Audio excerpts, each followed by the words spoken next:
Hello again from Central Virginia. It is mid to late May, so it is definitely time to plant my pole lima beans. Now, the ones I love to plant are called Worcester Indian red pole bean, and they are a really, really nice bean. I have grown these for the last few years. These beans don't grow as fast as other lima beans and other beans, but they are so good, and they take about 85 days to ripen.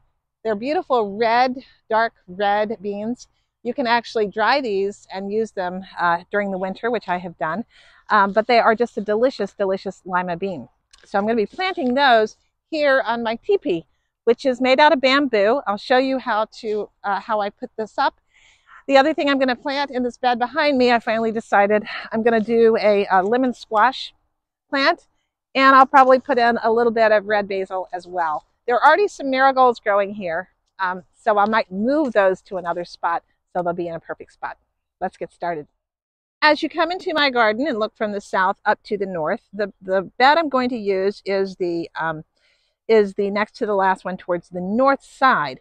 And as you can see, I have put up a teepee here. I made this teepee several years ago and out of bamboo. It will last for several years. Very simple construction. You just gather the poles, tie them at the top really tight, and then stick them in the ground, nice and sturdy. In the years that I've been growing these lima beans, I've never had a problem with this trellis falling over. It's always been really, really stable, even in the highest winds. Planting pole beans is pretty easy, like planting any kind of bean. I'm just going to clear out the mulch here from the middle. And I'm going to plant approximately, probably 2 beans per pole. And that will be plenty and ample. Hello, little centipede.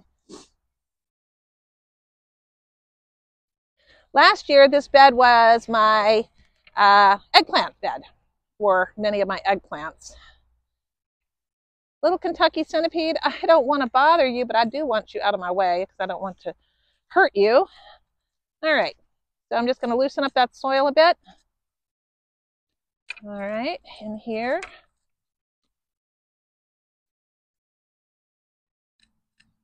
Now, you can soak your beans before you plant, and I did not do that this time. The soil is really quite moist, and we've had a good bit of rain, so I think it's probably not necessary.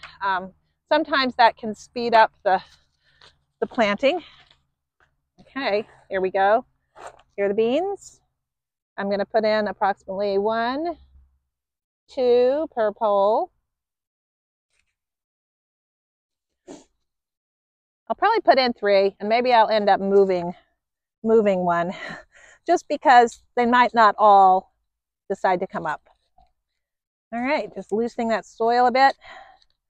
And we're going to put these down, about 1 inch deep should do it. The soil is plenty warm this time of year for me. We've had a warm spring, and that is what you need. Lima beans really like to have warm soil.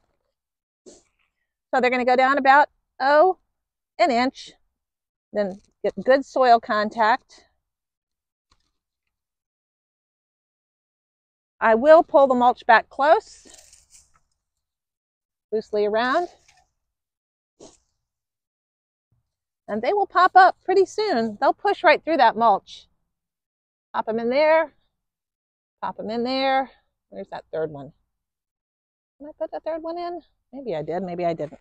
Okay, pull the mulch back around, and there we go. Here I have a little marigold volunteer, which will be great growing up here. And this is the African blue basil that my brother-in-law had propagated. He was growing in a pot, and he dug it up, and we just transplanted it right here, and it's got loads and loads of new growth. So that's going to get very large and bring in tons of pollinators and beneficials.